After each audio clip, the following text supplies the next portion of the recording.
bedanya pengetahuan, pengalaman, dan kreativitas. Kalau pengetahuan itu ya informasi-informasi dari mana-mana dengan proses macam-macam yang masuk ke dalam diri kita. Makanya gambarnya titik-titik tersebar macam-macam. Kita itu kan sehari-hari mendapatkan berbagai macam pengetahuan tentang banyak hal. Ada yang kita sadari, ada yang tidak. Itu seperti kumpulan macam-macam yang kita masukkan.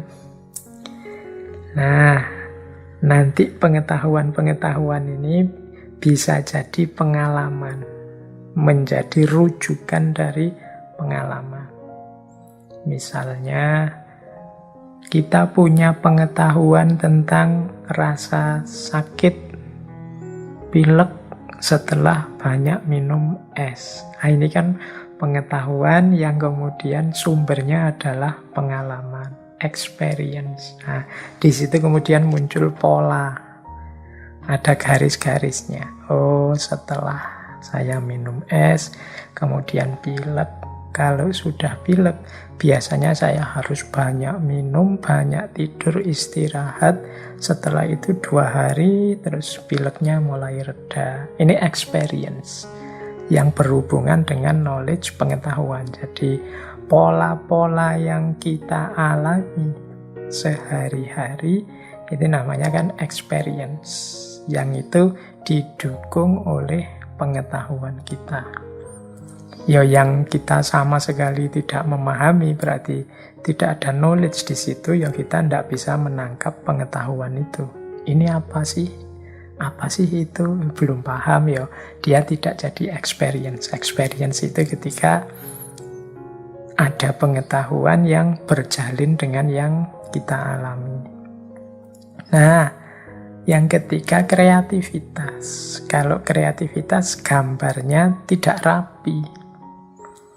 Kreativitas itu mungkin pengetahuan apa atau pengalaman apa yang kita jadikan pijakan untuk melahirkan sesuatu yang baru yang mungkin sama sekali tidak ada hubungannya dengan experience dan knowledge tadi. Meskipun ada juga kemungkinannya masih ada hubungannya, tapi dia ini pola baru. Sama seperti handphone yang ada kameranya atau helm yang ada sekarang ada headsetnya, atau bantal yang ada alat pijetnya, dan macam-macam. Itu kan kreativitas. Jadi pengalaman-pengalaman sebelumnya, pengetahuan-pengetahuan sebelumnya yang dikembangkan untuk melahirkan sesuatu yang baru. Nah, ini namanya kreativitas. Jadi berpikir kreatif itu biasanya tidak harus tertib mengikuti aturan-aturan berpikir yang pakem seperti di berpikir kritis. Jalannya bisa macam-macam, bisa dari mana-mana. Kadang-kadang agak ngawur-ngawur sedikit, kok ya terus pas, cocok, sesuai, bisa digunakan. Itu termasuk juga jenis kreatif.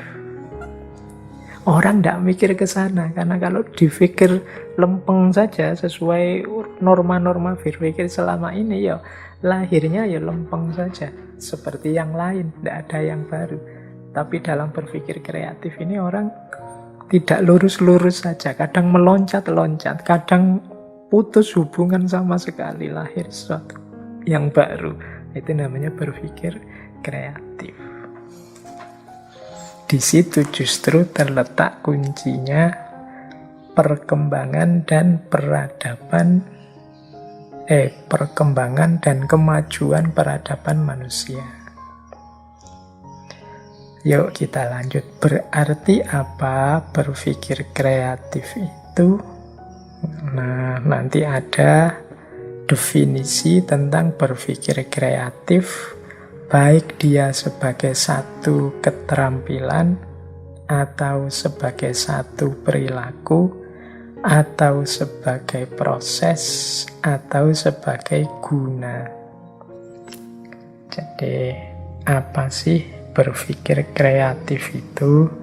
Berpikir kreatif adalah satu keterampilan, yaitu satu proses yang menghasilkan ide-ide, gagasan-gagasan yang baru.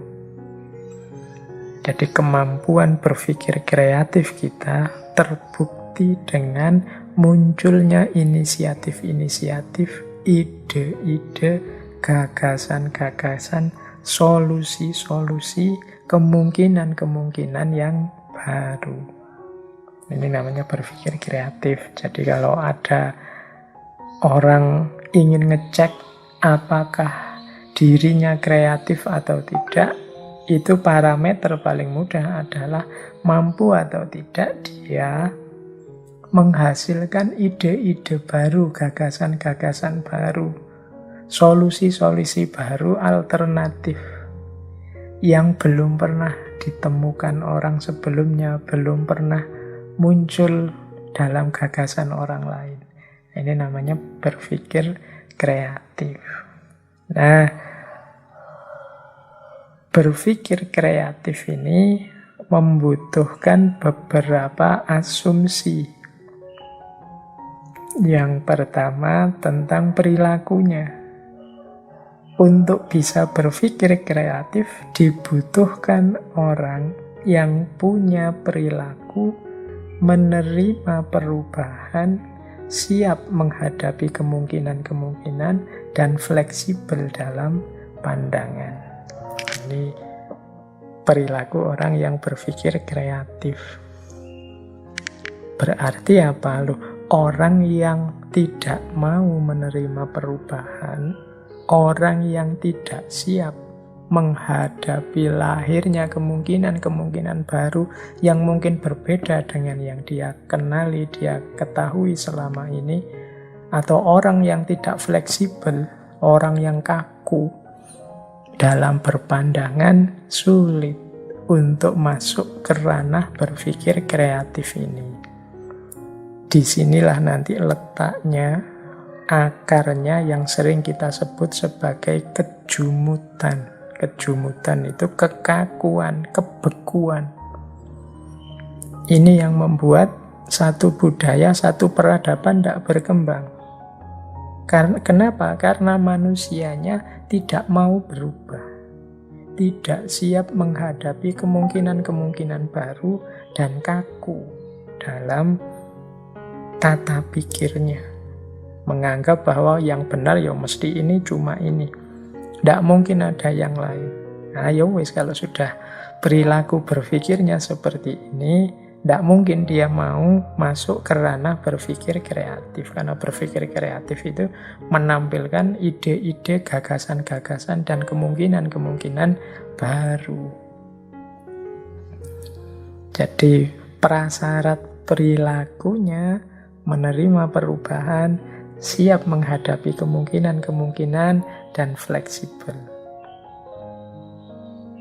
Ini tugas kita untuk membentuk karakter kita seperti ini. Apalagi teman-teman yang masih muda-muda, yang dituntut untuk senantiasa banyak berkreasi, menghasilkan ide-ide baru, biar tidak hanya mengikut saja, biar tidak hanya jadi follower saja terhadap senior-senior, bapak ibu, nenek-neneknya dulu. Nah, itu yang perilaku ya. Kemudian ada prasyarat prosesnya. Proses yang memungkinkan terjadinya pemikiran kreatif itu adalah dibutuhkannya ruang untuk pengembangan dan kemajuan. Maksudnya apa? Tidak mungkin orang mampu dan mau berpikir kreatif kalau ruang pengembangan dan kemajuannya ditutup.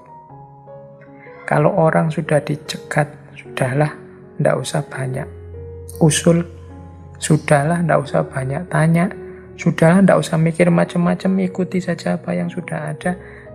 Kalau lingkungan masyarakat kita cara berpikirnya seperti ini, ruang sosial kita pendiriannya seperti ini, ya tidak akan lahir gagasan-gagasan baru, ide-ide baru.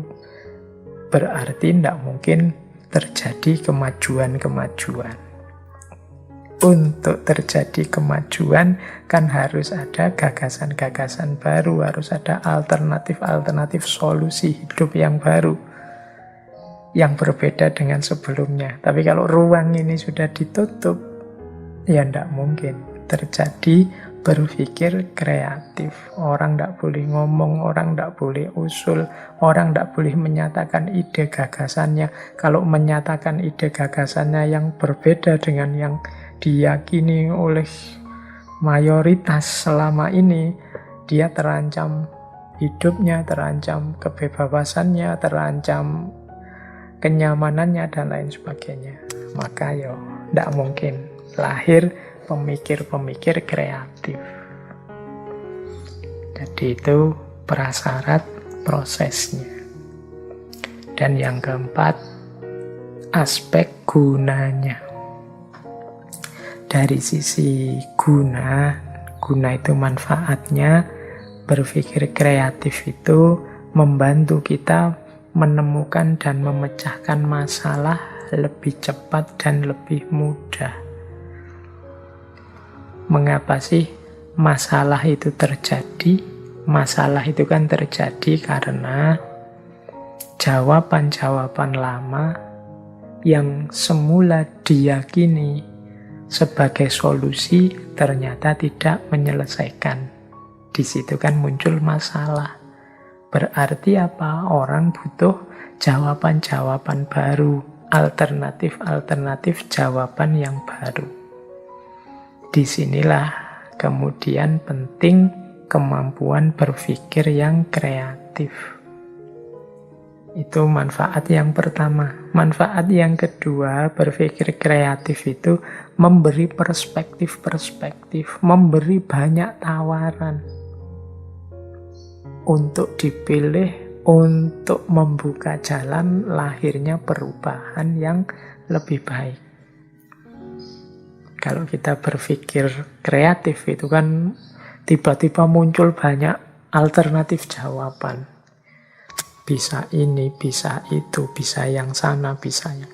Ada problem A, ini solusinya. Bisa ini, bisa itu, bisa yang sana, bisa yang sini. Itu kan orang banyak alternatif jawaban, tinggal milih. Kalau saya milih ini, kelebihannya ini, kekurangannya ini. Kalau saya milih ini, kelebihannya ini, kekurangannya ini, dan seterusnya. Itu kan enaknya berpikir kreatif. Tapi kalau kita tidak punya kemampuan berpikir kreatif, ngertinya solusi hanya satu. Kalau ada masalah ini, dulu solusinya ini. Gimana ya caranya solusi ini bisa memecahkan masalah ini?